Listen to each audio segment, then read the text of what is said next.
सिमर सिमर सिमर नाम जीवा, तन मन होए निहाला।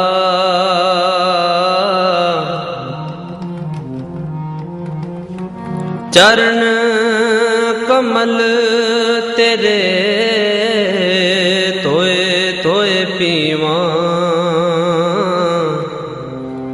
मेरे सतगुर दीन दयाला।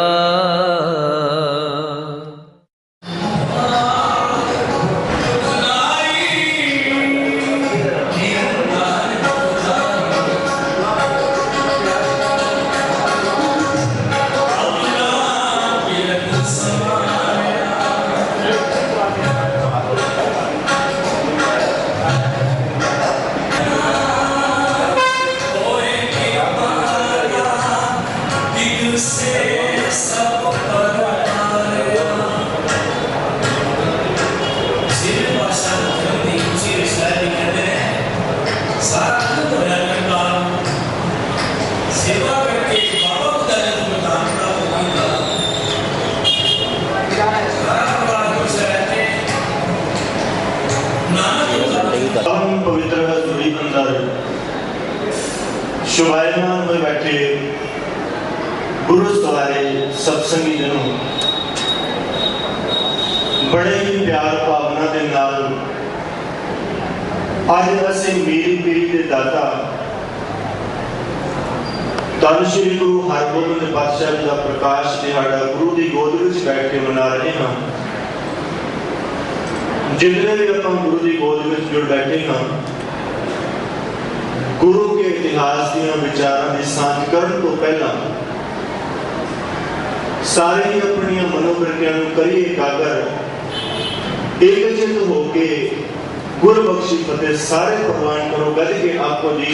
वाहिगुरु जी का खालसा, वाहिगुरु जी की फतेह। कल मैं एक बेनती की सी, थोड़ा जा मैं उन्हें दोहरा देवां ताकि सतगुरु जी के जीवन की जो लड़ी आपां पिछले 3-4 दिनों तो विचार रहे हैं, बाज रहे हैं, साड़ी समझ के विचार से, क्योंकि कल संगत भी बारिश करके काफी सवाई सी। गुरु अर्जन देव पातशाह जी की शहादत तो बाद सिख समाज के अंदर, हिंदुस्तान के इतिहास अंदर नवी क्रांति, नवा मोड़ लिया है। और गुरु अर्जन देव पातशाह जी की शहादत तो बाद धन श्री गुरु हरगोबिंद पातशाह जी ने समय को विचारे है। समय की लोड़ मुताबिक गुरु हरगोबिंद पातशाह जी ने अकाल बुंगे की अकाल तख्त की सिरजना की है। मैं कल भी अर्ज की सी, जहांगीर का हुक्म से भी कोई भी सिख या हिंदुस्तान के अंदर रहने वाला कोई भी निवासी ना अपने शीश के ऊपर कोई पग सजा सकता है, ना ही कोई तख्ता से बैठ सकता है, ना घोड़सवारी कर सकता है, ना ही शस्त्र सजा सकता है। पर मेरी पीर के दाता ने 2 तलवार दित्तियां। धन श्री गुरु हरगोबिंद पातशाह जी ने सानू 2 पगां 2 दस्तारां दित्तियां। ते बड़े कमाल की गल इतिहास जो पढ़ते हैं, अज भी असीं देखते हैं, अकाल तख्त के ठीक सामने साडे 2 निशान झुलते हैं। वो 2 निशान झुलण का भी मतलब यही है कि एक ते निशान जिहड़ा है वो राजनीति का है और दूसरा निशान जिहड़ा है वो धर्म का है। नवी क्रांति लियांदी है।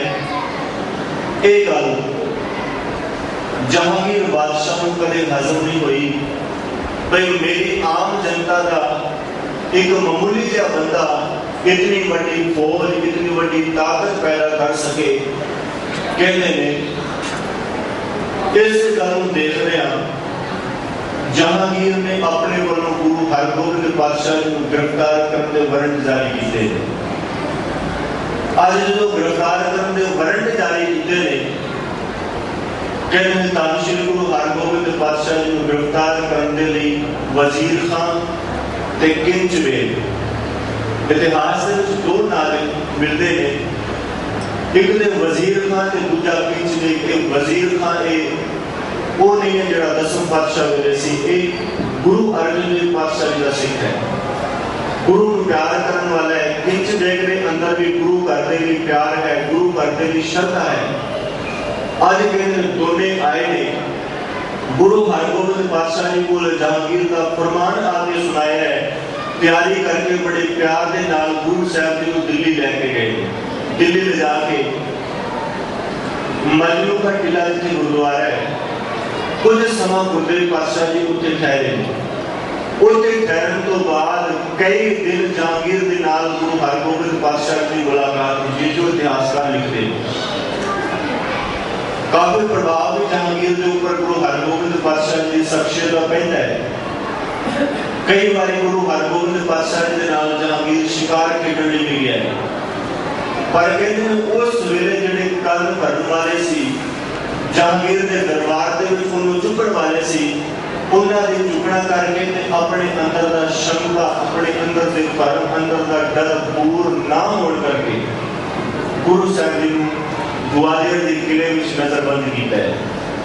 वैसे अंदर प्यार सी, अंदर गुरु प्रति थोड़ी बहुत श्रद्धा सी जहांगीर के अखीर के विषयों की मैं बेनती करा। कोई भी जहांगीर वर्गा हुक्मरान जो सियासत के विच आंदा है, तख्त ते बैठदा है। आपां अज दी गल कर लईए, जो कोई भी सरकार बदली हुंदी है, सरकार बदलण तो बाद बहुत सारे बदलाव नियमां दे विच, कानून दे विच कीते जांदे ने उन्हां दे मुताबिक।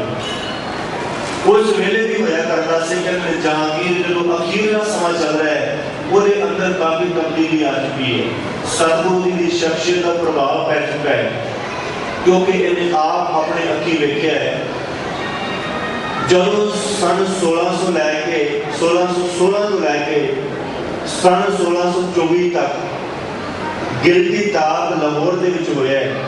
आ जिहड़ा काल है, आ जिहड़ा भयंकर बीमारी का समा आउंदा है, उस वेले जहांगीर कुछ समय के लिए कश्मीर जाता है। मैं बेनती संक्षेप के विच करा, जहांगीर कुछ समय लाहौर तो हुंदा होया कश्मीर पहुंचता है, 4 महीने रहता है, तो वापस जो लाहौर आता है तो 3-4-5 दिन उत्ते ठहरता है। तकरीबन 4-5 दिनों के अंदर की हिंदू ते की मुसलमान सारे मुखों यही गल इन्हें सुनी है भाई गुरु हरगोबिंद पातशाह वर्गा इस संसार के अंदर परोपकारी कोई नहीं, जिन्हें अपने घर की सारी दौलत सिखा का सारा दसवंध इन्होंने पीड़ितां के ऊपर खर्च कर दिता है। शख्सियत का असर पे है। पर कन भरन वालियां ने, चुकन वालियां ने कहते गुरु हरगोबिंद पातशाह जी को किले में बंद करवाया। उस किले के अंदर ग्वालियर के किले में गुरुदेव पातशाह जी को कैद किया गया, जिस किले के अंदर शाही राजे जिहड़े जिन्हां तो डर हुंदा सी जहांगीर को भी ये बगावत कर सकता है, ये राजा साडे सामने कदे मुंह चुक सकता है, सिर चुक सकता है, वो राजे उस ग्वालियर के किले में कैद किए जाते सन। इतिहासकार ते लिखते हैं उन्होंने मीठा जहर भी दिता जाता सी रोटी भोजन के विच मिला के, ताकि उन्होंने आहिस्ता आहिस्ता मौत हो जाए, वो इस किले के अंदर ही खत्म हो जाए। इतिहास गवाह है उस किले के विचों अज तक किसी भी राजे को रिहाई नहीं सी मिली। सतगुरु गुरुदेव पातशाह जी को उस ग्वालियर के किले के विच कैद किया जाता है, जाके अंदर का माहौल बदल जाता है, क्योंकि जहांगीर अंदरों से भावना है थोड़ी बहुत सतगुरु जी के लिए कुछ खास माया का प्रबंध किया भी गुरु हरगोबिंद पातशाह जी ने आ माया जी है उन्होंने सहूलत वास्ते खर्च करनी है। अंदर प्रबंध किया गया, जितने भी राजे सन गुरुदेव पातशाह जी ने उस सारी माया सारा दान कहते उन्होंने ऊपर खर्च कर देना। हरदास दरोगा चंदू ने आके उनको कुछ रिश्वत देके कुछ पैसे देके गुरु हरगोबिंद पातशाह जी को जहरीला वस्त्र पाउन लेके आ गया, एक जहरीला चोला चंदू बना के ले आया। ते हरदास दरोगे को कहता भी आप कुछ पैसे को ले आ तेन मैं कुछ माया देना, तू आ जिहड़ा वस्त्र है गुरु हरगोबिंद पातशाह जी को कह वो पहन लेंगे, क्योंकि उहदे विच जहर लग्या होया सी। वो वस्त्र दे विच जहर लग्या होया सी ते कहते इस वस्त्र को पाउणगे गुरु हरगोबिंद पातशाह खत्म हो जाएंगे, बदला लेना चाहता है। पर वो कुछ होया नहीं। हरदास को ਉਹਦੀ ਹਰਕਤ ਦਾ ਇਸ ਨੀਵੀਂ ਚਾਲ ਦਾ ਪਤਾ ਲੱਗ ਗਿਆ। ਵਸਤਰ ਗੁਰੂ ਸਾਹਿਬ ਨੇ ਭੇਟ ਨਹੀਂ ਕੀਤਾ। ਸਾਈਂ ਮੀਆਂ ਮੀਰ ਜਿਹੜਾ ਗੁਰੂ ਨੂੰ ਅਥਾ ਪਿਆਰ ਕਰਦਾ, ਉਹਨੂੰ ਵੀ ਪਤਾ ਲੱਗ ਰਿਹਾ ਵੀ ਅੱਜ ਗੁਰੂ ਹਰਗੋਬਿੰਦ ਪਾਤਸ਼ਾਹ ਨੂੰ ਗਵਾਲੀਅਰ ਦੇ ਕਿਲੇ ਦੇ ਵਿੱਚ ਕੈਦ ਕੀਤਾ ਗਿਆ ਹੈ।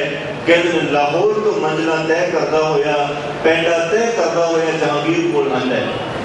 ਜਹਾਂਗੀਰ ਨੂੰ ਆ ਕੇ ਕਹਿੰਦਾ, ਬਾਦਸ਼ਾਹ ਸਲਾਮਤ, मैं तुम्हें एक अर्ज करनी चाहना भी गुरु हरगोबिंद पातशाह जी तेरे नाल कोई वैरी दुश्मनी नहीं रखते, कोई वैरी भावना नहीं रखते। तेनू डर है भाई आने वाले समय हो सकता भी ये किसी राज को हथ पाउन, ये तेरे ताजो तख्त को हथ पाउन, पर यह गल है नहीं। असल में सच्चाई ये है कि गुरु नानक के घर दे विच यही प्रथा चली आ रही है। गुरु नानक देव पातशाह को लैके गुरु हरगोबिंद पातशाह तक यही जतन रहा भी सिख धार्मिक ते राजनीतिक पक्षों हमेशा ऊंचा रहे। धार्मिक पक्षों भी ते राजनीतिक पक्षों में गुरु साहब सिख को ऊंचा चुकना चाहते हैं। साईं मियां मीर की गल मनी गई। वजीर खान ने भी अपने वालों समझाया है। जहांगीर ने रिहाई के ऑर्डर दिते। अज रिहा होने तो बाद जो गुरुदेव पातशाह दिल्ली पहुंचे, उस वेले जहांगीर ने सतगुरु तो माफी मंगी है। अब वो बड़े प्यार के नाल सतगुरु जी का प्रबंध किया भी पंजाब वापस जा सके। जिस वेले एक घटना वापरती है, यह समा है सन 1621 का। उस वेले गुरुदेव पातशाह की उम्र भर जवानी के विच तकरीबन 24 साल के गुरुदेव पातशाह नौजवान ने। उस वेले गुरु साहब का नूर, गुरु साहब की जोत, सतगुरु के अंदर का प्यार, परमात्मा के लिए बंदगी वाली दात, कहने को सतगुरु के चेहरे तो दुल दुल पैदी है। अज समा बतीत होता है, समा बीतद्या कहते कुछ समा शांति का बतीत होता है। अब इतिहास के दो घटनावां होंदियां ने जिहदे नाल एक होर गुरु घर का वैरी पैदा होता है। वो भी मैं अर्ज कर दूंगा। जदों गुरुदेव पातशाह जी अपने तख्त पे बैठ के संगतां नूं प्रचार करते हैं, गुरसिੱਖੀ बारे, सतगुरु की बाणी बारे, गुरु साहब के सिद्धांतां बारे दसदे ने, उत्थे हिंदू भी आंदे ने, मुसलमान भी आउंदे ने। गुरुदेव पातशाह जी के बचनां ते पहरा दिंदे होए सिੱਖੀ नूं गवाउंदे। अज कहते हैं एक सिख अपने वालों प्यार के अंदर आके गुरुदेव पातशाह जी ने एक वधिया नस्ल का घोड़ा लैके आ रहे काबल तो। काबल तो जो घोड़ा लैके गुरुदेव पातशाह ने तुरे है, तो कहते रस्ते लाहौर के जो हाकम ने, क्योंकि हाकम उस वेले अपने आप को बहुत बड़ा नवाब समझते सन। उन्होंने पता से भी साडे कोल बादशाहत है दुनिया के अंदर, हिंदुस्तान के अंदर साडा कोई कुछ बिगाड़ नहीं सकता। कहते वो घोड़ा धक्के के नाल सिख तो खो के लाहौर शाही तबेले में बन लिया। शाही तबेले में बनया ते उस सिख ने जाके गुरुदेव पातशाह को फरियाद की, मेरे मालिक सतगुरु मैं प्यार के नाल तुहाडे वास्ते एक घोड़ा लेके आया सी, लाहौर के हाकम ने उन्हें खो के शाही तबेले में बन लिया। गुरुदेव पातशाह कहते कोई नहीं सिखा, आज जी तेरी बेटा है सानू प्रवान हो गई है। गुरु घर का एक अनंत सिख है भाई बिली चंद, बड़ा ही प्यारा जीवन सिख रहा है। सतगुरु जी ने इस बिली चंद को अपने कोल बुलाया, कोल बुला के बड़े प्यार के नाल आशीषा दित्तियां ने, आशीर्वाद दिता है, मान दिता है। गुरु घर का एक अनंत सेवक गुरु अर्जन देव पातशाह जी कोल जुड़े हुए हैं। गुरु अर्जन देव पातशाह तो सिक्खी धारण की है। कहते वो घोड़ा जिहड़ा लाहौर के अंदर शाही तबेले में बनया हुआ है, अजन जेल कोई रोग लगता है, बीमारी लगती है, इलाज किया जाता है, पर वो जिहड़ा घोड़ा है वो ठीक नहीं होता। कहते कोई लाहौर के काजी है, शाही काजी रुस्तम खान, जदों देखते हैं कि घोड़ा बीमार हो गया है, उस घोड़े को रुस्तम खान काजी को दान में दिता जाता है। जदों दान में दिता गया, भाई काजी ने फिर कोशिश की है कि घोड़े का इलाज किया जाए, तंदुरुस्त किया जाए, घोड़ा बहुत वधिया नस्ल का सी, पर कोई इलाज हो नहीं सकिया। इलाज ना होने कारण उसकी हालत जी होर खराब होती जाती है। इन्हें की किया, इन्हें सोचा भी चलो इस घोड़े का जो भी दाम मिलता है, जो भी पैसे मिलते हैं, गुरु साहब ने इस घोड़े को बेच देते हैं, कुछ तो हाथ में आएगा। वो घोड़ा घूम फिर के फिर गुरु हरगोबिंद पातशाह के घर में आ जाता है। बड़ी मेहनत नाल गुरु हरगोबिंद पातशाह ने जो उस घोड़े का इलाज करवाया है। इलाज होने तो बाद वो घोड़ा तंदुरुस्त हो जाता है। तो रुस्तम खान काजी जो शाही काजी है उन्होंने फिर सूल पैदा है। मन में सोचता भी इतना वधिया घोड़ा कोड़ियां के बाल उड़ा लेता है। मन के बड़ा दुख महसूस करता है। कोशिश की है भी इस घोड़े को वापस लिया जाए। गुरुदेव पातशाह ने कहा भी सतगुरु पैसे वापस ले लो, वो घोड़ा दे दो। सतगुरु कहते हैं इस तरह नहीं, एक बार सौदा हो चुका है, हुण अपने सौदे तो तू मुकर ना, सौदा हो चुका है, इस तरह नहीं हो सकता, दुश्मनी मुल ले लेता है। उधर दूजे पासे ऐसे भी कुछ इतिहासकार जिस तरह मौसम फानी, गोपाल चंद्र नारायण मैकालिक लिखता है इस काजी ने एक बच्ची को अपने घर में पालिया होया सी जिहदा नाम कोला, कमला करके भी लिखा जाता है। जे मुसलमान होंदी वो बच्ची ते ओदा नाम कोला जिहदा अर्थ निकलता है कमल। ये मुसलमानों वाला नाम नहीं है। दलील है गोपाल चंद्र नारायण की भाई ये मुसलमानी नाम नहीं है। एक कोला जी है हिंदू घराने के काजी की पाली हुई बच्ची है। कमला नाम भी इतिहासकारों ने लिखे है। कहते हैं वो साईं मियां मीर की मुरीद है। साईं मियां मीर के नाल बैठ के उनकी संगत करके गुरु घर में बाणी पढ़ने सीखी है। क्योंकि साईं मियां मीर आप सुखमनी साहिब का पाठ रोज करते सन। बाणी के नाल प्रेम प्यार में है। गुरु साहब की बाणी पढ़ती है। साईं मियां मीर की संगत करके गुरु घर के सेवक बड़ी अज काजी को पता लगा कि ये काफरा की बाणी पढ़ती है। उन्हें फतवा जारी किया भी इन्हें मौत के घाट उतारा जाए, इन्हें खत्म कर दिया जाए। जदों साईं मियां मीर को जाके फरियाद की है, सारी गलबात दसी है, साईं जी ने इन्हें हरगोबिंद पातशाह को भेजा। उत्थे गुरु साहब ने उचित प्रबंध किया, वखरा स्थान बनाया। इतिहासकार लिखते हैं कई बार भुलेखा भी पाया जाता भी इन्हें गुरु साहब के नाल विआह भी किया सी, पर नहीं, एक गुरु घर की सेवादार सी। गुरु साहब के महल गुरु साहब की पत्नी नहीं सी। गुरु साहब ने सेवका बना के अपनी सेवादार जान के ये वखरा प्रबंध किया। तेनों कहा गया से भी तू परमात्मा की बदली जानी है, परमात्मा के नाल जुड़ना है। ये याद कोलसर सरोवर भी है। समा बीतता जाता है, रुस्तम खान भी गुरु घर का वैरी बन जाता है।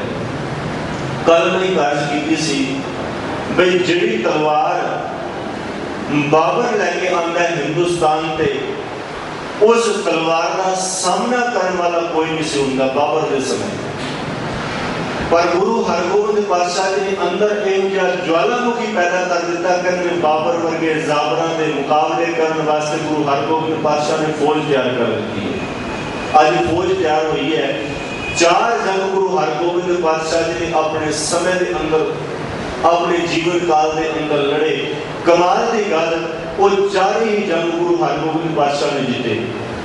ते वक्री गल है उस जंग के अंदर भावें सामने हुकूमत है, सामने मुगल सरकार है, सामने बहुत बड़े बड़े योद्धे ने, पर गुरु हरगोबिंद पातशाह की फौज के अंदर वो सिख जेडे केवल गुरु को प्यार करना जानते हैं, अपने शीश को गुरु के चरणों में पेटा करना जानते हैं, वो सामने होकर लड़ते हैं। 4 जंग हुए। मैं संक्षेप में विचार करा। पहला जो जंग होता है उसका कोई बहुत बड़ा कारण नहीं सी, सिर्फ बहाना सी। क्योंकि मुगल सरकार जो सन 1627 के विच जहांगीर मौत के घर में जाता है, जो उसकी मौत हो जाती है, उदों शाहजहां तख्त पे बैठता है। सन 1627 के विच जहांगीर के बाद जदों शाहजहां तख्त पे बैठता है तो कुछ कन भरन वालियां ने कोशिश की है, चुकन वालियां ने यत्न किया है एक बार फिर गुरु घर के नाल टक्कर ले जाए। कामयाब हो गए। कहते हैं आज सिख शिकार खेलने गए। शिकार खेलने जो गए ਅੰਮ੍ਰਿਤਸਰ ਤੋਂ ਕਈ ਮੀਲ ਅੱਗੇ ਜਾ ਕੇ ਜਦੋਂ ਇਹਨਾਂ ਨੇ ਇੱਕ ਜੰਗਲ ਵੇਖਿਆ, ਉਸ ਜੰਗਲ ਦੇ ਵਿੱਚ ਸ਼ਿਕਾਰ ਖੇਡਣ ਲਈ ਨਿਕਲੇ। ਉਧਰੋਂ ਲਾਹੌਰ ਦਾ ਸੂਬੇਦਾਰ, ਲਾਹੌਰ ਦਾ ਫੌਜਦਾਰ, ਉਹ ਵੀ ਸ਼ਿਕਾਰ ਖੇਡਣ ਲਈ ਆਏ। ਸ਼ਿਕਾਰ ਖੇਡਦਿਆਂ ਖੇਡਦਿਆਂ ਕਹਿੰਦੇ ਜਿਹੜਾ ਗੁਰੂ ਦੇ ਸਿੱਖਾਂ ਕੋਲ ਬਾਜ ਹੈ, ਉਹ ਗੁਰੂ ਹਰਗੋਬਿੰਦ ਪਾਤਸ਼ਾਹ ਦਾ ਬਾਜ, ਉਹ ਵੀ ਮਾਨੋ ਇੱਕ ਰੂਹਾਨੀਅਤ ਦਾ ਮਾਲਿਕ ਹੈ, ਆਪਾਂ ਇਸ ਤਰ੍ਹਾਂ ਕਹਿ ਸਕਦੇ ਹਾਂ। ਉਹਦੀ ਖਿੱਚ ਕਰਕੇ ਜਿਹੜਾ ਮੁਗਲਾਂ ਦਾ ਬਾਜ ਹੈ, ਕਹਿੰਦੇ ਉਹ ਮੁਗਲਾਂ ਦਾ ਬਾਜ ਗੁਰੂ ਸਾਹਿਬ ਦੇ ਸਿੱਖਾਂ ਦੇ ਕੋਲ ਆ ਕੇ ਬੈਠ ਜਾਂਦਾ ਹੈ। ਜਦੋਂ ਸਿੱਖਾਂ ਦੇ ਬਾਜ ਕੋਲ ਆ ਕੇ ਮੁਗਲਾਂ ਦਾ ਬਾਜ ਆ ਜਾਂਦਾ ਹੈ, ਆ ਕੇ ਬੈਠ ਜਾਂਦਾ ਹੈ, ਕਹਿੰਦੇ ਨੇ ਸ਼ਿਕਾਰੀਆਂ ਦਾ ਇੱਕ ਨਿਯਮ ਹੋਇਆ ਕਰਦਾ ਹੈ, ਉਹਨਾਂ ਦੀ ਇੱਕ ਮਰਿਆਦਾ ਹੈ ਬਈ ਅਗਰ ਕਿਸੇ ਦਾ ਬਾਜ ਉੱਡ ਕੇ ਕਿਸੇ ਕੋਲ ਚਲਾ ਜਾਏ ਤੇ ਉਹਨਾਂ ਨੂੰ ਹੱਕ ਨਹੀਂ ਬਣਦਾ ਵੀ ਉਹ ਬਾਜ ਨੂੰ ਵਾਪਸ ਮੰਗਣ। ਇਹ ਸ਼ਿਕਾਰੀਆਂ ਦਾ ਨਿਯਮ ਹੈ। ਪਰ ਕਹਿੰਦੇ ਮੁਗਲਾਂ ਨੇ, ਉਹਨਾਂ ਹੁਕਮਰਾਨਾਂ ਨੇ ਕੋਸ਼ਿਸ਼ ਕੀਤੀ ਵੀ ਉਸ ਬਾਜ ਨੂੰ ਭਾਵੇਂ ਧੱਕੇ ਦੇ ਨਾਲ, ਭਾਵੇਂ ਡਰਾਵੇ ਦੇ ਕੇ ਕਿਸੇ ਵੀ ਤਰੀਕੇ ਦੇ ਨਾਲ ਵਾਪਸ ਲਿਆਉਣਾ। ਉਹ ਨਿਯਮ ਨਹੀਂ ਉਹਨਾਂ ਨੇ ਲਾਗੂ ਕੀਤਾ, ਉਹ ਨਿਯਮ ਤੇ ਪਹਿਰਾ ਨਹੀਂ ਦਿੱਤਾ। ਸਿੱਖਾਂ ਦੇ ਨਾਲ ਕੋਈ ਝੜਪ ਵੀ ਹੋਈ। ਉਸ ਵੇਲੇ ਤੇ ਗੱਲ ਠੰਡੀ ਪੈ ਗਈ। ਲਾਹੌਰ ਜਾ ਕੇ ਕਹਿੰਦੇ ਮੁਕਦਸ ਖਾਨ ਦੇ ਰਾਹੀਂ ਲਾਹੌਰ ਦੇ ਫੌਜਦਾਰ ਨੇ 7000 ਗਿਣਤੀ ਵਿੱਚ ਫੌਜ ਭੇਜੀ ਹੈ। ਉਧਰ ਧੰਨ ਸ਼੍ਰੀ ਗੁਰੂ ਹਰਗੋਬਿੰਦ ਪਾਤਸ਼ਾਹ ਦੀ ਬੱਚੀ ਵੀਰੋ ਦਾ ਵਿਆਹ ਹੈ। ਅਗਲੇ ਹੀ ਦਿਨ ਆਪਾਂ ਕਹਿ ਸਕਦੇ ਹਾਂ ਵੀ ਵਿਆਹ ਤੋਂ ਇੱਕ ਦਿਨ ਪਹਿਲਾਂ ਆ ਜਿਹੜੀ ਜੰਗ ਅੰਮ੍ਰਿਤਸਰ ਦੀ ਹੁੰਦੀ ਹੈ, ਪਹਿਲੀ ਜਿਹੜੀ ਲੜਾਈ ਹੈ। ਬਹਾਨਾ ਸਿਰਫ ਇਤਨਾ ਹੈ ਕਿ ਸਿੱਖਾਂ ਦੇ ਬਾਜ ਕੋਲ ਮੁਗਲਾਂ ਦਾ ਬਾਜ ਆ ਜਾਂਦਾ ਹੈ, ਸਿੱਖ ਉਹਨੂੰ ਵਾਪਸ ਨਹੀਂ ਮੁੜਦੇ। ਜਦੋਂ ਮੁਖਲਿਸ ਖਾਨ 7000 ਦੀ ਫੌਜ ਲੈ ਕੇ ਗੁਰੂ ਸਾਹਿਬ ਦੇ ਸਿੱਖਾਂ ਤੇ ਹਮਲਾ ਬੋਲਣ ਲਈ ਆਇਆ ਹੈ, ਉਸ ਵੇਲੇ ਸਿੱਖਾਂ ਦੀ ਗੁਰੂ ਸਾਹਿਬ ਦੀ ਕੋਈ ਤਿਆਰੀ ਨਹੀਂ, ਪਤਾ ਵੀ ਨਹੀਂ ਉਹਨਾਂ ਨੂੰ ਵੀ ਯੁੱਧ ਹੋਣ ਵਾਲਾ ਹੈ। ਪਰ ਗੁਰੂ ਦੇ ਸਿੱਖ ਨੇ, ਗੁਰੂ ਨੂੰ ਪਿਆਰ ਕਰਦੇ ਨੇ, ਅੱਧੀ ਰਾਤ ਨੂੰ ਕਹਿੰਦੇ ਨੇ ਤਲਵਾਰਾਂ ਖਿੱਚ ਲਈਆਂ। ਬੜੀ ਹੀ ਕਰਾਰੀ ਜੰਗ ਹੁੰਦੀ ਹੈ, ਕਿਉਂਕਿ ਸਿੱਖ ਇਤਿਹਾਸ ਦੇ ਅੰਦਰ, ਗੁਰੂ ਇਤਿਹਾਸ ਅੰਦਰ ਉਹ ਪਹਿਲੀ ਲੜਾਈ ਹੈ, ਪਹਿਲੀ ਜੰਗ ਹੈ। ਬੜੇ ਚਾਹ ਦੇ ਨਾਲ, ਬੜੇ ਪਿਆਰ ਦੇ ਨਾਲ ਗੁਰੂ ਕੇ ਪਿਆਰ ਵਾਲੇ ਸਿੱਖ ਲੜਦੇ ਨੇ। ਉਹਨਾਂ ਦੇ ਵਿੱਚ ਪੈਂਦੇ ਖਾਨ ਵੀ ਹੈ। ਪੈਂਦੇ ਖਾਨ ਨੂੰ ਗੁਰੂ ਹਰਗੋਬਿੰਦ ਪਾਤਸ਼ਾਹ ਨੇ ਬੜੇ ਪਿਆਰ ਦੇ ਨਾਲ ਆਪਣੇ ਪੁੱਤਰ ਦੀ ਤਰ੍ਹਾਂ ਪਾਲਿਆ ਸੀ। ਤਕਰੀਬਨ 10-12 ਸਾਲ ਦਾ ਸੀ ਜਦੋਂ ਗੁਰੂ ਸਾਹਿਬ ਨੂੰ ਆਪਣੀ ਫੌਜ ਵਿੱਚ ਭਰਤੀ ਕਰਦੇ ਨੇ। ਸਤਿਗੁਰੂ ਨੇ ਫੁਰਤੀ ਨੂੰ ਵੇਖਿਆ, ਉਹਦੀ ਚਲਾਕੀ ਨੂੰ ਵੇਖਿਆ, ਉਹਦੀ ਨਜ਼ਰ ਨੂੰ ਪਰਖਿਆ। ਪਰਖਣ ਤੋਂ ਬਾਅਦ ਇਹਦੇ ਲਈ ਵੱਖਰਾ ਪ੍ਰਬੰਧ, ਇਹਦੇ ਲਈ ਵੱਖਰੀ ਸ਼ਸਤਰ ਵਿਦਿਆ ਦਾ ਇੰਤਜ਼ਾਮ ਕੀਤਾ ਗਿਆ। ਚੰਗੀ ਖੁਰਾਕ ਦਿੰਦੇ ਸਨ। ਬਹੁਤ ਵੱਡਾ ਜੋਗਾ ਸੀ। ਇਹ ਦਾਅਵਾ ਕਰ ਸਕਦਾ ਸੀ ਕਿ ਮੁਗਲਾਂ ਦੇ ਪਠਾਨਾਂ ਦੇ ਖਾਨਦਾਨ ਦੇ ਵਿੱਚੋਂ ਮੈਨੂੰ ਤਲਵਾਰ ਚਲਾਉਣੀ ਆਉਂਦੀ ਹੈ, ਮੇਰੀ ਰਗਾਂ ਦੇ ਵਿੱਚ ਪਠਾਨੀ ਖੂਨ ਹੈ, ਇਸ ਕਰਕੇ ਮੈਂ ਜੰਗ ਦੇ ਵਿੱਚ ਜੂਝ ਸਕਦਾ। ਪਰ ਸਿੱਖਾਂ ਕੋਲ ਕਿਹੜੀ ਤਾਕਤ ਸੀ? ਉਹਨਾਂ ਕੋਲ ਕੇਵਲ ਗੁਰੂ ਦੀ ਅਸ਼ੀਸ਼, ਗੁਰੂ ਦਾ ਬਖਸ਼ਿਆ ਪਿਆਰ ਸੀ। ਪੈਂਦੇ ਖਾਨ ਨੂੰ ਹੰਕਾਰ ਵੀ ਹੁੰਦਾ ਹੈ। ਇਸ ਜੰਗ ਦੇ ਅੰਦਰ ਇਤਿਹਾਸਕਾਰ ਲਿਖਦੇ ਨੇ 13 ਸਿੰਘ, 13 ਗੁਰੂ ਕੇ ਸਿੱਖ ਸ਼ਹੀਦ ਹੁੰਦੇ ਨੇ। ਕੁਝ ਇਤਿਹਾਸਕਾਰ ਦੇ ਇਤੋਂ ਤੱਕ ਵੀ ਲਿਖਦੇ ਨੇ ਕਿ ਇਹ ਗੁਰੂ ਹਰਗੋਬਿੰਦ ਪਾਤਸ਼ਾਹ ਜੀ ਦੀ ਪਹਿਲੀ ਜੰਗ ਦੇ ਵਿੱਚ 13 ਸਿੱਖ ਸ਼ਹੀਦ ਹੁੰਦੇ ਨੇ। ਤੇ ਗੁਰੂ ਗੋਬਿੰਦ ਸਿੰਘ ਪਾਤਸ਼ਾਹ ਦੀ ਜਿਹੜੀ ਭੰਗਾਣੀ ਦਾ ਯੁੱਧ ਹੈ, ਉਸ ਯੁੱਧ ਅੰਦਰ ਵੀ 13 ਹੀ ਸਿੰਘ ਸ਼ਹੀਦ ਹੁੰਦੇ ਨੇ। ਦੋਨਾਂ ਵਿੱਚ ਸਮਤਾ ਹੈ, ਦੋਨਾਂ ਵਿੱਚ ਬਰਾਬਰਤਾ ਹੈ। ਖੈਰ, ਪਹਿਲੇ ਖਾਨ ਨੂੰ ਹੰਕਾਰ ਹੋ ਜਾਂਦਾ ਹੈ ਕਿ ਜੇ ਮੈਂ ਇਸ ਫੌਜ ਦੇ ਸਾਹਮਣੇ ਹੋ ਕੇ ਨਾ ਲੜਦਾ ਤੇ ਗੁਰੂ ਹਰਗੋਬਿੰਦ ਪਾਤਸ਼ਾਹ ਇਸ ਜੰਗ ਨੂੰ ਜਿੱਤ ਨਹੀਂ ਸੀ ਪਾਉਂਦੇ। ਮਨ ਦੇ ਵਿੱਚ ਹੰਕਾਰ ਆ ਜਾਂਦਾ ਹੈ। ਅਹੰਕਾਰ ਦੇ ਨਾਲ ਸੰਗਤ ਦੇ ਵਿੱਚ ਕਈ ਵਾਰੀ ਇਹ ਬੋਲ ਵੀ ਬੋਲ ਦਿੰਦਾ ਕਿ ਮੇਰੇ ਕਰਕੇ ਜੰਗ ਜਿੱਤੀ ਗਈ, ਤੇ ਮੈਂ ਨਾ ਹੁੰਦਾ ਤੇ ਗੁਰੂ ਸਾਹਿਬ ਦੀ ਜਿੱਤ ਨਹੀਂ ਸੀ ਹੁੰਦੀ। ਸਮਾਂ ਆਪਣੀ ਚਾਲ ਚੱਲਦਾ ਜਾਂਦਾ ਹੈ। ਧੰਨ ਸ਼੍ਰੀ ਗੁਰੂ ਹਰਗੋਬਿੰਦ ਪਾਤਸ਼ਾਹ ਅੰਮ੍ਰਿਤਸਰ ਤੋਂ ਆਪਣਾ ਵਸਾਇਆ ਹੋਇਆ ਪਿੰਡ ਹਰਗੋਬਿੰਦਪੁਰਾ ਪਹੁੰਚਦੇ, ਜਿਹੜਾ ਜਲੰਧਰ ਦੇ ਨੇੜੇ ਹੈ। ਉੱਥੇ ਦੀ ਲੜਾਈ ਦਾ ਸਿਰਫ ਇੱਕ ਬਹਾਨਾ ਬਣਦਾ ਹੈ। ਭਗਵਾਨ ਦਾਸ ਘੇਰੜ, ਜਿਹੜਾ ਹਾਕਮਾਂ ਦੀ ਚਾਪਲੂਸੀ ਕਰਦਾ ਸੀ, ਜਲੰਧਰ ਦੇ ਫੌਜਦਾਰ ਦੀ ਚਾਪਲੂਸੀ ਕਰਦਾ ਸੀ, ਉਹ ਸਿੱਖਾਂ ਦੇ ਨਾਲ ਹਰ ਵੇਲੇ ਕੁਝ ਨਾ ਕੁਝ ਪੰਗਾ ਲੈਂਦਾ ਸੀ। ਛੋਟੀ ਛੋਟੀ ਗੱਲ ਤੇ ਸਿੱਖਾਂ ਨੂੰ ਛੇੜਦਾ ਸੀ, ਉਹਨਾਂ ਨੂੰ ਮਜਬੂਰ ਕਰਦਾ ਸੀ ਵੀ ਤੁਸੀਂ ਮੇਰੇ ਨਾਲ ਲੜੋ। ਇੱਕ ਵਾਰੀ ਸਿੰਘਾਂ ਨੇ ਉਹਨੂੰ ਮਾਰ ਕੇ ਦਰਿਆ ਦੇ ਵਿੱਚ ਸੁੱਟ ਦਿੱਤਾ ਹੈ। ਜਦੋਂ ਦਰਿਆ ਦੇ ਵਿੱਚ ਸੁੱਟਿਆ ਤੇ ਕਹਿੰਦੇ ਨੇ ਇਹਦਾ ਜਿਹੜਾ ਪੁੱਤਰ ਸੀ, ਉਹਨੇ ਜਲੰਧਰ ਦੇ ਫੌਜਦਾਰ ਨੂੰ ਜਾ ਕੇ ਬੇਨਤੀ ਕੀਤੀ, ਫਰਿਆਦ ਕੀਤੀ ਹੈ जलंधर के फौजदार ने लाहौर जाके खबर भेजी, लेकिन सारे ने मिलकर एकदम हल्ला बोलिया है हरगोबिंदपुरा जलंधर के नाल है। वो जंग वो लड़ाई हुई है। इस जंग का सिखां पता सी भी हुण जे असीं भगवान दास को मार दिता है, दरिया में सुट दिता है, तो जंग होने वाली है। आने वाले समय की तैयारी करके रखी है। पूरी तैयारी से सिखां की अपने वालों तैयारी करके तलवार खिंच के बैठे हुए ने भी असीं जंग लड़ना है।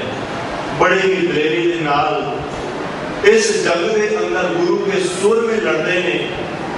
कुछ शहीदियां पा जाते हैं, कुछ गुरु हरगोबिंद पातशाह का प्यार मानते हैं, जख्मी ने सतगुरु जी ने शहीद जिहड़े हुए ने उन्होंने संभालिया। जंग तो बाद संस्कार किया, जिहड़े मुगल सन उन्होंने दफनाया है। दफनाने तो बाद अकाल तख्त जाके अरदास भी की गई है कि हे परमात्मा जिहड़े शहीद होए ने कौम की खातर लड़े ने, उन्होंने रूहां नूं उन्हां दी आत्मावां नूं शांति बख्शी। अरदास भी की गई है। इस जंग में पहले था नहीं है, क्योंकि अहंकार हो गया सी। गुरदेव पातशाह ने इन्हों कहा सी भी तू अपने पिंड वड्डे मीर जाके उत्थे कुछ समा बतीत कर, तनख्वाह तेन बराबर मिलेगी। इस जंग में पहले था नहीं है। दूजी जंग भी गुरदेव पातशाह की जितते हैं। हुण जिहड़ी तीजी जंग होंदी है, तीजी लड़ाई होंदी है, उसका कारण भी हाकमां दी जबरदस्ती करके होंदा है। उसका भी कारण यही है भी मुगल हाकम जिहड़े सन वो अत दर्जे का जुल्म करते हैं, आम जनता को गुलाम ते अपने आप को नवाब समझते हैं। काबल का एक सिख है जिहड़ा गुरु हरगोबिंद पातशाह जी दे दो घोड़े, एक दिलबाग ते गुलबाग, दो नाम इतिहास में मिलते हैं। उन्होंने घोड़िया की एक दिलबाग ते दूजा गुलबाग नाम का घोड़ा है। बड़े प्यारे ऊंची कद काठी दे सतगुरु के चरणों में भेजा करते हैं। वो सिख लैके आ रहे हैं। लाहौर के शाही कबीले में उन्होंने पहुंचाया गया, क्योंकि लाहौर विचार पैंदा सी ते जिहड़े हाकम सन जो भी उन्होंने कोई चंगी चीज लगती सी उन्होंने किसी भी हद भावें वो हिंदू है भावें सिख है वो तो खो के शाही खजाने में जमा करते सन। आगे फिर फरियाद की है। सतगुरु जी ने आज बिधि चंद को बुलाया, थापड़ा देके खुशी ने बिधि चंद गुरु घर आने को पहला की करता सी, बड़े प्यार के नाल हाथ जोड़ के कहता सतगुरु तेरे घर दे विच आने तो पहला मैं अपने जीवन काल के अंदर चोरियां कीतियां ने, ठगियां मारियां ने। आज सतगुरु कहते ने बिधि चंद आज गुरु ही करेगा। सतगुरु के चरणों में शीश झुका देता। बड़े कमाल की गल, बिधि चंद गुरु साहब को आशीष लैके जाता है। पहला जिहड़ा घोड़ा है वो कहानी बन के असफल तबेले का नौकर बन के कहते उस घोड़े को लाहौर के किले के विचों कढ़ के लिया है। पहला घोड़ा जो आ गया, दूजे घोड़े को लिया के तैयारी की, नजूमी बन के जोतसी बन के फिर जाता है ते जाके सारी गलबात दसदा भी तुहाडे नाल ये कुछ होया है। इस तरह के नाल पहला घोड़ा गया है, समा पा के कहते उस दूजे घोड़े को भी जो ले जाने लगा है। आज दावे के नाल उतों दा जिहड़ा लाहौर दा हाकम है, उस हाकम को खुला चैलेंज करके आंदा भी आ गुरु साहब का पहला घोड़ा ते पहुंच गया है, गुरु का सिख आज दूजा घोड़ा लगाने लगा है, तेरे विच दम है ते मैनूं रोक के विखा। आज चैलेंज करके आया है। जो चैलेंज करके उस घोड़े को लिया के सतगुरु के चरणों में भेटा किया, गुरु साहब ने शीशां दित्तियां ने, तैयारी की गई भी हुण जंग होएगा। महराज की लड़ाई सिर्फ इन्हां दो घोड़ियां करके हुई है। अपनी गुरु घर की कोई भी लड़ाई, संसार दी लड़ाइयां जिहड़ियां ने वो तीन कारणों करके होंदियां ने, वो सारे जानते हैं। जड़, जोरू ते जमीन।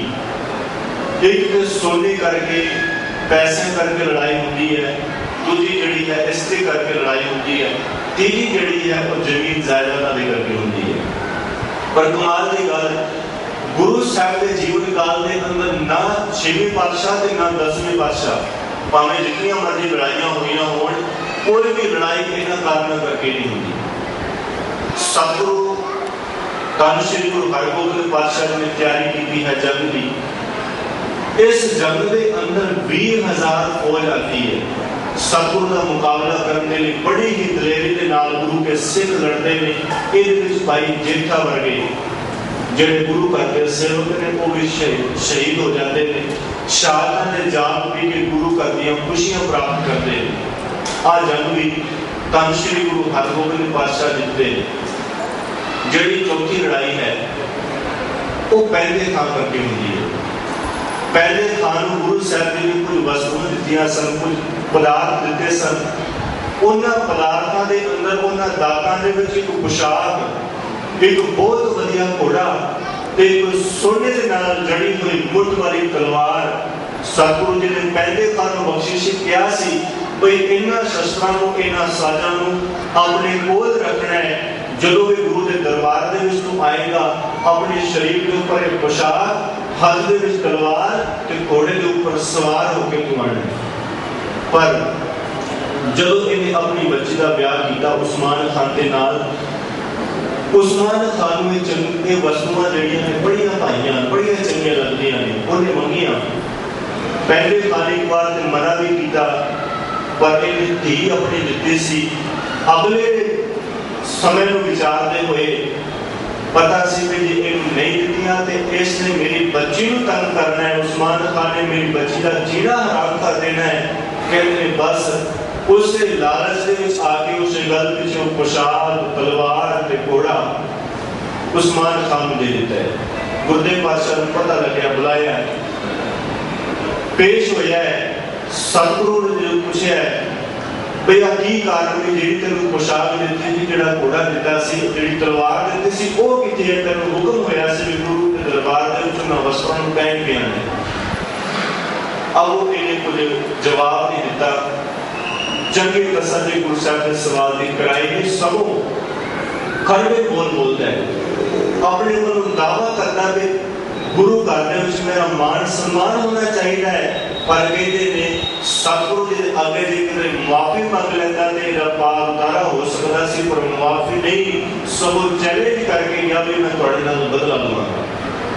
इहदे नाल चौथी जंग हुंदी है। चौथी जंग के अंदर लाहौर की ते जलंधर की फौज इकट्ठी होकर आती है। पहले खान के गुरु साहब के सामने होकर लड़ता है। जदों पहले खान गुरु हरगोबिंद पातशाह जी के सामने आता है, सतगुरु जी के ऊपर वार करता है, जिन्हों गुरु साहब ने अपने पुत्रों की तरह पालिया सी, बड़ा लाड़ लड़ाया सी, दुनिया भर दी वस्तुआं दातां दित्तियां सी। अज वही पहले खान सतगुरु ते वार करन लगा है। जदों वार करन लगा है ते गुरु दे विच और चेले विच कुछ ना कुछ फर्क ते हुंदा ही है। सतगुरु जी ने आप उन्हें शिक्षा देती सी, पर अज आप कहते गुरु के सामने होकर लड़ रहा है, गुरु के वार कर रहे हैं। सतगुरु मुस्कुराते हैं। पहले खान कहते पहले खान सारी जिंदगी मैं तेन सिखाया पर तेन कुछ सीखने की जांच नहीं आई। तेरे कोल वो गुर हले नहीं जिस गुर दे नाल, जिस सियाणप दे नाल तू मेरा मुकाबला कर सके। हले तेरे कोल ज्ञान नहीं है। गुरु साहब कहते हैं देख तू मेरे ते वार कीते, वार इस तरह नहीं, वार इस तरह करीदा है।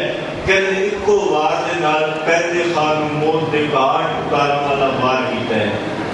अज पहले खान घोड़े तो थले डिगया, घोड़े तो थले डिग रहा है। सतगुरु जिन्हों बड़े प्यार दे नाल अपने हाथों दे नाल पाले हैं, उन्होंने मौत के घर दे विच जाते हुए अंदरों रो रहे हैं। अंदरों कुछ ना कुछ दर्द पे है, क्योंकि पुत्रा की तरह पाले हैं, अपने बच्चे की तरह पालिया होवे। सतगुरु आप अपने हाथों को मारना पिया होवे ते कहते कुछ ना कुछ दर्द, कुछ ना कुछ तड़प ते होवेगी। सतगुरु गए अपनी गोद पे चले। पहले खान कहते पहले खान उस खुदा को याद कर ले जिस खुदा के धर्म तू मनदा है। पहले खान हाथ जोड़ता है, बादशाह सारी जिंदगी तेरे घर का लूण खाता है, तेरे घर का नमक खाता है, पर नमक हरामी कर गया मैं, मैनू मुआफ कर दे। मेरा तेरे तो बगैर और खुदा ही कोई नहीं, मैं तेनू खुदा जानता है, बस तू मैनू मुआफ कर दे। गुरदेव पातशाह दया के घर दे विच आए, गुरु की गोद विच उन्हें श्वास त्यागे ने ते अपने हथी पातशाह ने संस्कार किया। 4 जंगा हुईयां, चारों ने गुरदेव पातशाह ने वो जोहर दिखाए जिन्हें बाबा गुरदेवता जी गुरदेव पातशाह ने बड़े पुत्र आगे सतगुरु के घरों बाबा त्यागमल जिन्हों गुरु तेग बहादुर पातशाह करके जाने जाता है, वो भी इन्होंने जंगों में आप हिस्सा लेंदे रहे। उस वेले उम्र भावें 12-13 साल की है, पर इन्होंने जंगों के त्यागमल गुरु तेग बहादुर पातशाह ने हिस्सा लिया है। पहला नाम से तेगा त्यागमल जिन्हों कहा जाता है। कहते जो जोहर विखाए अपनी तेग अपनी तलवार दे, गुरु हरगोबिंद पातशाह पुकार उठे कहते तेरा नाम त्यागमल, तेरा नाम तेग बहादुर होना चाहिए। उस वेले तो सतगुरु जी को खिताब मिला सी तेग बहादुर का, क्योंकि बड़े ही दलेरी के नाल गुरुदेव पातशाह ने जोहर विखाए सन। असल में ये जिहड़े जंग हुए ने, कल भी मैं आज की सी हुकूमत जिहड़ी है हमेशा ही अपने थल्ले दबाने की कोशिश करती रही हिंदुस्तान के आम पब्लिक को, जनता को। बेनती की सी दो कारण सन, मैं संक्षेप में अर्ज करके समाप्ति बतावा। कल की जी अधूरी गल है उन्होंने पूरी करते हैं, समाप्ति कर। कल तो विचार रहे थे समाज के अंदर दो कारण सन जिन्ना करके गुरु हरगोबिंद पातशाह जी तलवार चुकनी पई। गुरु नानक देव पातशाह के समय तो लैके ही समाज के अंदर वो कमजोरियां सन, लोगों के जमीर मर चुके सन। उस जमीर उस आत्मा को जोड़ के जगाया गुरु नानक देव पातशाह ने। अंदर ओदे चिंगारी मार के अंदर ज्वालामुखी पैदा किया धन श्री गुरु हरगोबिंद पातशाह ने। शहादत के रूप दे विच तेल पाया उस चिंगारी दे विच गुरु अर्जन देव पातशाह ने। आज कहते हैं उन्होंने अंदर के मरे हुए जमीरों आत्मावां को जगा दिता है, तलवार पकड़ी है। इस घर के अंदर हरि सिंह नलवा वर्गे महान योद्धे सूरवीर पैदा हुए। जो समाज के अंदर दूजा कारण से उस वहमा परमाना। मैं बेनती करा, एक के अंदर की मौत, अंदर का जमीर मर जाए तो भी बंदा मरे। अंदर जो साडे वहम भरम वसे हुए ने, कर्मकांड वसे हुए ने, तो भी अपने आप को मरिया जाने कि अंदर का जमीर इन्हां कर्मकांडा करके नहीं जाग सकता। समाज के अंदर उस वेले भी बड़े कर्मकांड सन। तब श्री गुरु हरगोबिंद पातशाह वेले भी, गुरु गोबिंद सिंह पातशाह वेले भी, अज भी मैं बेनती करना सिद्ध भी कर रहा है। गुरु नानक देव पातशाह ने कहा कि सिख जिहड़ा है वो केवल एक परमात्मा की अकाल की पूजा करे, केवल गुरु के शब्द का दीदार करे, परमात्मा की खुदा की बंदगी करता रहे। वहमा भरमा कर्मकांडा दे विच ना पवे, पर सिख पहले हुए वेखे जाते हैं। सिख भी पिछे नहीं है। सोमवार के दिन शुभ मने जाते हैं, मंगलवार को हनुमान का, शनिवार को शनि का, शिवजी का दिन मनाया जाता है। उपवास रखे जाते हैं, व्रत रखे जाते हैं। हरि सिंह वर्गे महान योद्धे जिहड़े पंज पहलवानों के नाल लड़ते हैं, अज उसे कौम का सिख सामने कोई बिल्ली निकल जाए तो कहते बिल्ली का रास्ता कटन तो डरता है। नाल कोई चिक मार दे तो कहते गुरु करता सिख, गुरु नानक का, गुरु गोबिंद सिंह का सिख कहते एक चिक कोई मार जाए तो उस चिक को डरता है, पता नहीं हम मेरे नाल की वापरने वाला है। कमाल की गल। पिछले समय दे विच आप जी ने शायद न्यूज़ देखी भी होगी, सुनी भी होगी, जो चंडीगढ़ दे विच वैसे सारे हिंदुस्तान दे विच ये गल फैली सी भाई गणेश की मूर्ति ने दूध पीता है। शायद आपने सुनी होगी, कई साल पहले की गल। उस वेले मैंने चंडीगढ़ तो मेरे एक वीर का फोन आता है, मेरे संगी साथी का, मेरे गुरु भाई का फोन आया है। वो फोन करके मैंने कहता है वीर जी तुहाडे देश के बॉम्बे में की हाल है? मैं कहा ठीक है। कहता है इत्थे बड़ा माड़ा हाल है। मैं की होया? वो वीर दसदा है कि जिथे हिंदुओं दी लाइनां लगियां ने गणेश को दुध पिलाउण दे, उत्थे कहंदे सिखां ने भी अपने हाथ में लोटे फड़ लए। मैं कहा की गल? वो कहंदा है इत्थे चंडीगढ़ दे विच आ दावा किया जा रहा है कि गणेश की मूर्ति दुध पी रही है। तो कहते जो शाम को मैं पता लग्या सी पड़ताल की जाके कहते मंदिर का जो बेसमेंट से थले पाइप लगा के गणेश की मूर्ति के राही वो दुध थले ड्रमा भरया जा रहा सी। वो जो दुध है सारे चंडीगढ़ के फिर सप्लाई किया जा रहा सी। उस दिन जो 20 रुपए लीटर विकण वाला दुध वो 200-300 रुपए लीटर विक गया। साड़ी अज्ञानता करके सिखा भी पीछे नहीं अपने आप में, सिख भी आगे होके वो सारा कर्मकांड करते रहे। आज बड़ी कौम के अंदर एक बहुत बड़ी घाट है। जिथे कोई एक बंदा चला जाए ਉਹਦੇ ਪਿੱਛੇ ਪਿੱਛੇ ਸਾਰੇ ਸਿੱਖ ਕੌਮ ਤੁਰ ਪੈਂਦੀ ਹੈ। ਇਹ ਨਹੀਂ ਵੇਖਦੇ ਵੀ ਜਾ ਕਿਹੜੇ ਪਾਸੇ ਰਹਿ। ਕਿਸੇ ਟੀਚਰ ਨੇ ਸਵਾਲ ਕੀਤਾ ਸੀ ਕਲਾਸ ਦੇ ਵਿੱਚ, ਆਪਣੇ ਬੱਚਿਆਂ ਨੂੰ ਪੁੱਛਦਾ ਹੈ ਬਈ ਜੇ ਇੱਕ ਭੇਡ 100 ਭੇਡਾਂ ਜਾ ਰਹੀਆਂ ਨੇ, ਜੇ ਇੱਕ ਭੇਡ ਉਹਦੇ ਵਿੱਚ ਡਿੱਗ ਜਾਏ ਤੇ ਕਿੰਨੀਆਂ ਬਚਣਗੀਆਂ? ਸਵਾਲ ਤਾਂ ਸਿੱਧਾ ਜਿਹਾ ਹੈ।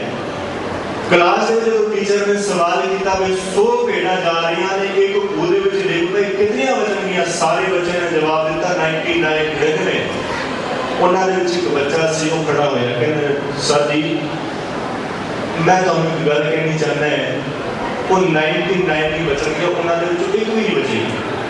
ਟੀਚਰ ਬੜਾ ਹੈਰਾਨ ਹੁੰਦਾ ਹੈ, ਉਹਨੂੰ ਪੁੱਛਦਾ ਵੀ ਸਾਰੇ ਬੱਚੇ ਕਹਿੰਦੇ ਨੇ 99 ਭੇਡਾਂ ਬਚਣਗੀਆਂ 100 ਦੇ ਵਿੱਚੋਂ, ਜੇ ਉਹਦੇ ਵਿੱਚ ਡਿੱਗ ਜਾਏ ਤੂੰ ਕਹਿੰਦਾ ਇੱਕ ਵੀ ਨਹੀਂ। ਉਹ ਕਹਿੰਦਾ ਸਰ ਜੀ ਇਹਨਾਂ ਬੱਚਿਆਂ ਨੂੰ ਪਤਾ ਨਹੀਂ, ਪਰ ਹਕੀਕਤ ਮੈਨੂੰ ਪਤਾ ਹੈ। ਉਹ ਕਹਿੰਦਾ ਭੇਡਾਂ ਦੇ ਬਾਰੇ ਮੈਂ ਜਾਣਦਾ ਕਿਉਂਕਿ ਮੇਰਾ ਪਿਓ ਭੇਡਾਂ ਚਰਾਉਂਦਾ ਰਿਹਾ, ਕਦੇ ਕਦੇ ਮੈਂ ਵੀ ਜਾਣਾ। ਜਿਸ ਪਾਸੇ ਇੱਕ ਭੇਡ ਜਾਏਗੀ ਸਾਰੀਆਂ ਸਾਰੀਆਂ ਉਸੇ ਪਾਸੇ ਜਾਣਗੀਆਂ। ਜੇ ਇੱਕ ਖੂਹ ਦੇ ਵਿੱਚ ਡਿੱਗੀ ਹੈ ਤੇ ਬਾਕੀਆਂ ਨੇ ਆਪਣੇ ਆਪ ਛਾਲ ਮਾਰ ਦਿੱਤੀ, ਇੱਕ ਵੀ ਨਹੀਂ ਬਚੀ। ਅੱਜ ਉਹੀ ਕੁਝ ਸਮਾਜ ਵਿੱਚ ਹੋ ਰਿਹਾ ਹੈ। ਕਿਸੇ ਨੇ ਸਵਾਲ ਕੀਤਾ, ਆਪਣੀ ਪਤਨੀ ਨੂੰ ਕਿਹਾ ਵੀ ਭਾਗਾਂ ਵਾਲੀਏ, ਹਿੰਦੁਸਤਾਨ ਦੀ ਧਰਤੀ ਦੇ ਵਿੱਚ ਕਰਮਕਾਂਡ ਬਹੁਤ ਹੁੰਦੇ ਨੇ। ਇੱਥੇ ਕਰਮਕਾਂਡਾਂ ਦਾ ਬੋਲਬਾਲਾ ਹੈ ਕਿ ਅਗਿਆਨਤਾ ਦਾ ਜ਼ਿਆਦਾ ਵਸ ਹੈ। ਇੱਥੇ ਅਗਿਆਨਤਾ ਨੇ ਆਪਣਾ ਕਾਬੂ ਪਾਇਆ ਹੋਇਆ ਹੈ। ਉਹਦੀ ਜਿਹੜੀ ਪਤਨੀ ਹੈ ਉਹ ਕਹਿੰਦੀ ਮੈਂ ਨਹੀਂ ਮੰਨਦੀ। ਪਤੀ ਕਹਿੰਦਾ ਹੈ ਅੱਜ ਮੈਂ ਤੈਨੂੰ ਲਾਈਵ ਜਿਉਤੀ ਜਾਗਦੀ ਪ੍ਰੈਕਟੀਕਲ ਐਗਜ਼ਾਮਪਲ ਦੇਣਾ, ਆ ਮੇਰੇ ਨਾਲ। ਦੋਨੇ ਗਏ ਬਾਹਰ ਜਾ ਕੇ ਕਹਿੰਦੇ ਉਹਨਾਂ ਨੇ ਖੋਤੇ ਨੂੰ ਪਕੜਿਆ, ਗਧੇ ਨੂੰ ਪਕੜਿਆ। ਪਤੀ ਆਪਣੀ ਪਤਨੀ ਨੂੰ ਕਹਿੰਦਾ ਤੂੰ ਕਹਿੰਦੀ ਵਹਿਮਾਂ ਭਰਮਾਂ ਦਾ ਕਰਮਕਾਂਡ ਵਾਲਾ ਦਾ ਬੋਲਬਾਲਾ ਨਹੀਂ। ਕਹਿੰਦੇ ਮੈਂ ਤੈਨੂੰ ਦਿਖਾਣਾ ਵੀ ਇਸ ਹਿੰਦੁਸਤਾਨ ਦੀ ਧਰਤੀ ਤੇ ਕਿੰਨੇ ਕਰਮਕਾਂਡ ਹੁੰਦੇ ਨੇ, ਵਹਿਮਾਂ ਭਰਮਾਂ ਦਾ ਕਿੰਨਾ ਕੁ ਬੋਲਬਾਲਾ ਹੈ। ਖੋਤੇ ਨੂੰ ਪਕੜਿਆ ਹੈ। ਆਪਣੀ ਘਰਦੀ ਨੂੰ ਕਹਿੰਦਾ ਵੀ ਜਦੋਂ ਤੱਕ ਮੈਂ ਤੈਨੂੰ ਕਹਾਂ ਨਾ ਉਦੋਂ ਤੱਕ ਅੱਖਾਂ ਨਾ ਖੋਲੀ, ਅੱਖਾਂ ਬੰਦ ਕਰਕੇ ਬਸ ਇੱਕ ਵਾਲ ਇਹਦਾ ਪੁੱਟ ਕੇ ਉੱਥੇ ਹੱਥ ਜੋੜ ਕੇ ਖੜੀ ਹੋ ਜਾਏ। ਕਹਿੰਦੇ ਠੀਕ ਹੈ। ਦੋਨੇ ਪਤੀ ਪਤਨੀ ਆਪਣੇ ਹੱਥਾਂ ਦੇ ਨਾਲ ਉਸ ਖੋਤੇ ਦੇ ਸਿਰ ਦੇ ਉੱਪਰੋਂ ਦੀ ਇੱਕ ਵਾਲ ਪੁੱਟਦੇ ਨੇ, ਅੱਖਾਂ ਬੰਦ ਕਰਕੇ ਹੱਥ ਜੋੜ ਕੇ ਖੜੇ ਹੋ ਜਾਂਦੇ। ਜਦੋਂ 10-15 ਮਿੰਟ ਹੋਏ, ਪਤੀ ਆਪਣੀ ਪਤਨੀ ਨੂੰ ਪੁੱਛਦਾ ਵੀ ਭਾਗਾਂ ਵਾਲੀ ਅੱਖਾਂ ਤੇ ਨਹੀਂ ਖੋਲੀਆਂ? ਪਤਨੀ ਕਹਿੰਦੀ ਤੁਸੀਂ ਤੇ ਮਨਾ ਕੀਤਾ ਸੀ, ਮੈਂ ਤੇ ਨਹੀਂ ਖੋਲੀਆਂ। ਪਤੀ ਕਹਿੰਦਾ ਹੁਣ ਖੋਲ। ਅੱਖਾਂ ਜਦੋਂ ਖੋਲੀਆਂ ਤੇ ਬੜੇ ਕਮਾਲ ਦੀ ਗੱਲ, ਲੋਕਾਂ ਨੇ ਉਸ ਖੋਤੇ ਦਾ ਸਿਰ ਗੰਜਾ ਕਰ ਦਿੱਤਾ ਸੀ ਵਾਲ ਪੁੱਟ ਕੇ। ਪਤਾ ਨਹੀਂ ਇਹਦੇ ਵਿੱਚ ਕਿਹੜੀ ਕਰਾਮਾਤ ਹੈ। ਦੋਨੇ ਹੱਥ ਜੋੜ ਕੇ ਖੜੇ ਨੇ, ਕੋਈ ਸ਼ਕਤੀ ਹੋਵੇਗੀ। ਇਹ ਤੇ ਇਤਨਾ ਵਹਿਮਾਂ ਦਾ ਬੋਲਬਾਲਾ ਹੈ। ਇਹ ਤੇ ਇਤਨੇ ਕਰਮਕਾਂਡ ਕੀਤੇ ਜਾਂਦੇ ਨੇ। ਗੁਰੂ ਨਾਨਕ ਨੇ ਜਗਾਇਆ ਸੀ ਇਸ ਹਿੰਦੁਸਤਾਨ ਨੂੰ। मैं कल भी बेनती की थी, फिर उठी आखिर सदा तौहीद की पंजाब से, हिंद को एक मुर्शद कामिल ने जगाया ख्वाब से। इतने गुरु नानक ने सिक्ख्या दी सानू, जेड़ा सानू परमात्मा ने लड़ाया, परमात्मा का एक आसरा दे के संसार दे विचों सानू वहमां भरमां दे विचों कढ के अंदर दी जिहड़ी जमीर मरी हुई सी, उस जमीर दे अंदर चिंगारी पा के उस दे अंदर ज्वालामुखी पैदा कीता।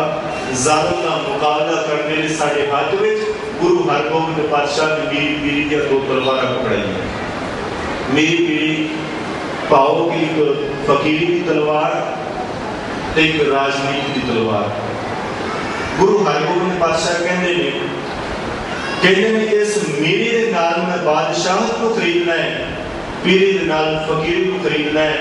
इन्हां दोनों नूं आपस विच सुमेल करके इकट्ठे कर देने, क्योंकि समय दे उस समय दौरान अंदर समाज के अंदर बहुत सारी कमजोरियां सन। क्योंकि जो आप देखते हैं जिहड़े फकीर हुंदे सन, भावें उन्हां कोल बंदगी बड़ी हुंदी सी, पर अंदर उन्हां कोल बंदगी दे नाल ताकत नहीं सी हुंदी, उन्हां कोल दुनियावी शक्ति नहीं सी हुंदी।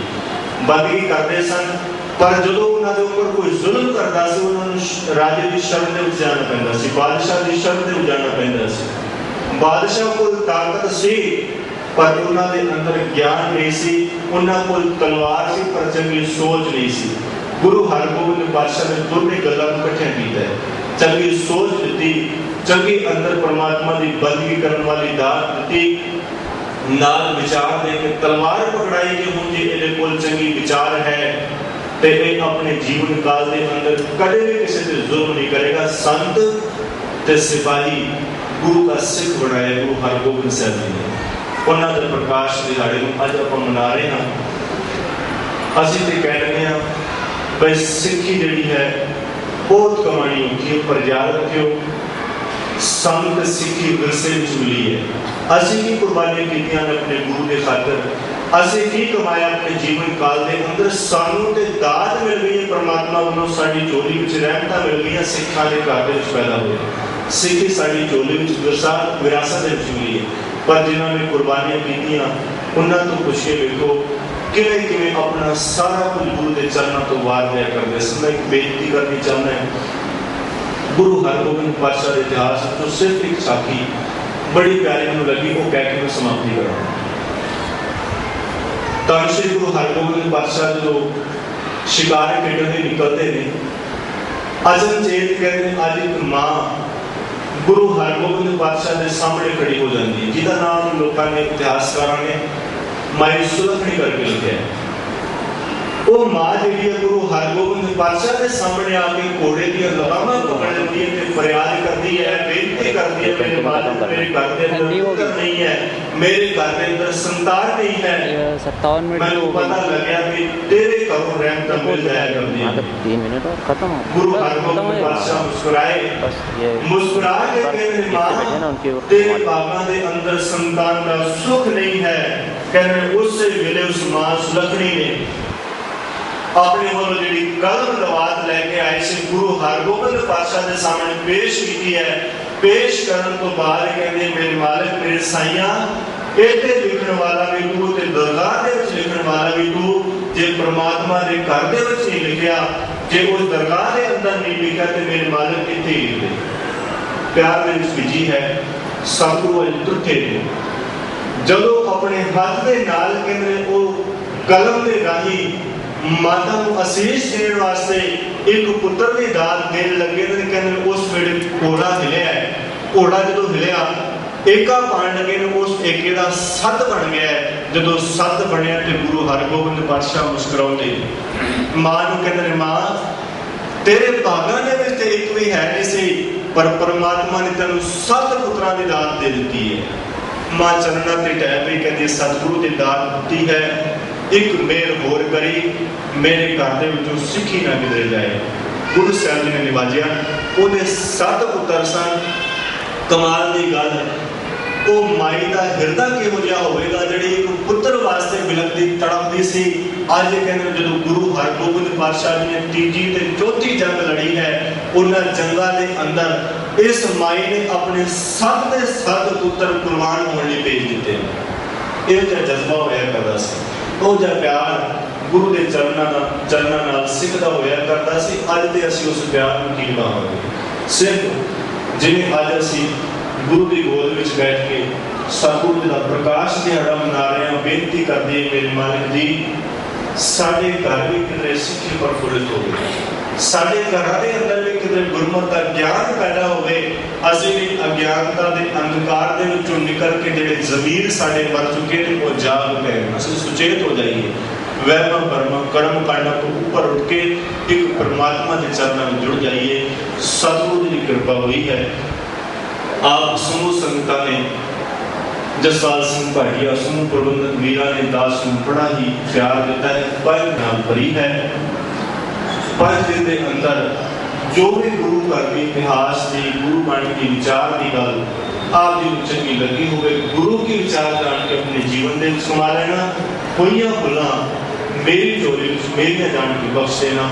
सतगुरु की कृपा कर आप प्यारियां संगतां दे दर्शन करांगा, क्योंकि संगत का प्यार होता है बड़े ही ध्यान के नाल बड़े ही सुचेत होकर बड़ी गिनती में हाजिर होकर तुसीं सुन रहे हो।